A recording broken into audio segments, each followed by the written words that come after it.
G'day. Looking at some purchase of 3 Moby albums that I own, secondhand CD purchases, Play 18 and Animal Rights. So Moby is a kind of, what's that word? A divisive artist. A lot of people can't stand him.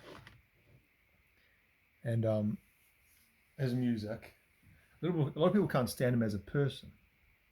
I think he rubs a lot of people the wrong way in interviews and the way he comes across. But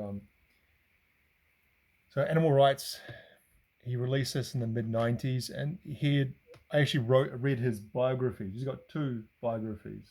It was kind of autobiographies. He split his life in kind of 2 parts. And he had kind of found some success in the early 90s with like techno scene as a DJ producer.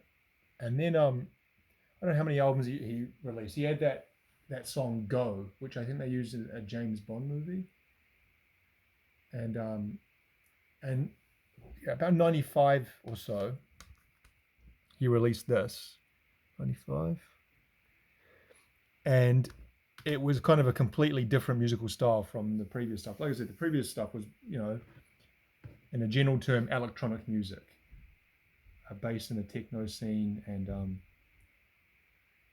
this was, I don't know, he describes it as hardcore punk. I don't know if I'd describe it as that. I guess it is. It's definitely like hardcore punk elements. And he was in punk bands when he was young. But the drums, the thing that ruins this album are the drums. Some of the songs are okay, some of the riffs are okay, but he's using these weird tinny, I think, electronic drums. And it just dates and ruins the whole album, the sound of the album. He does a cover of Mission of Burma's That's When I Reach for My Revolver track. Why is it so blurry? Track 8. I'm sorry, track 9 there. This is actually the UK release, which is a shame. I got this for, I think, $1.50 somewhere. The US release is got more songs, and it has a few more ambient stuff, which I think is what he does best. One particular song, Dead Sun, which you can find on Spotify or on YouTube or on the US release of this. Dead Sun is one of the best ambient songs he's ever done, full stop. And that was from this era, and they just left it off the UK release. And also Amina, another good ambient type song that he did, included on the US release of Animal Rights, but was not on the UK release. The UK release was just the hardcore punk stuff. There he is. He's been bald since he was in his 20s.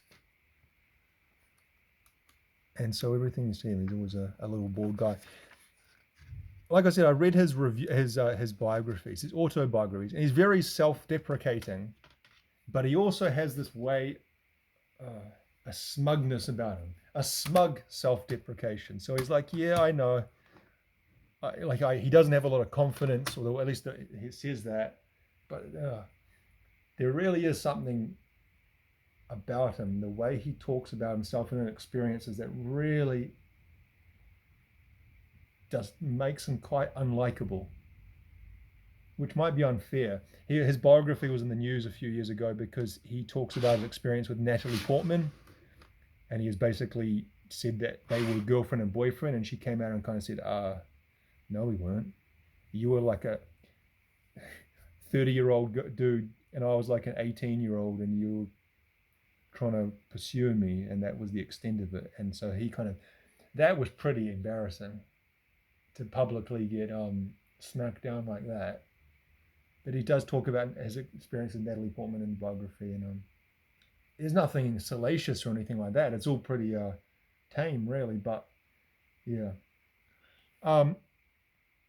I think this was the next release after Animal Rights, 1998, Play, which is by far his biggest album, was huge.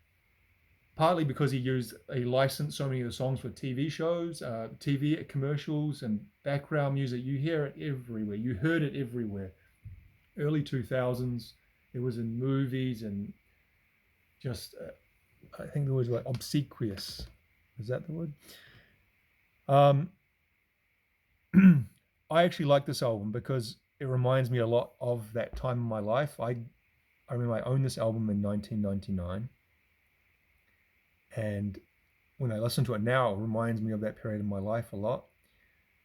I like Southside, which is the one where I think the video had Gwen Stefani in it, and a lot of the later songs like is it Inside, which is an ambient song. I like that song. Ever Loving, guitar, flute, and string. Sky is Broken. Famous ones like Find My Baby, Porcelain. That was like in that Leonardo DiCaprio movie, The Beach. Body Rock. They use that in TV shows and shit. Didn't like that song so much.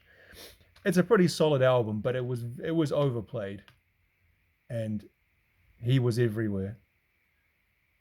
He sold tens of millions of copies of this, and his account of that in his biography is quite funny. Just how unexpected it was coming from this, which basically almost killed his career, to go into this, which just took off more than anyone, his label or anything expected, and kind of took him to the stratosphere of fame, and he kind of expected to stay there, and it didn't, and that kind of I don't know, unwound him a bit, sent him over the edge, at least the way he tells it, into alcoholism and drug abuse, um, and then directly after this one was 18, which was relatively big in its own right, but it was nowhere near as big as Play. I think We Are All Made of Stars. Track 1 was the biggest song on that one. And he's made others. He's still making music now. I thought I had another one, Hotel. I'm almost certain I have it, but just flicking quickly through my stacks, I couldn't find it. So maybe it's somewhere. I can't find it. 18, I think is a bit hit and miss, to be honest. I prefer Play.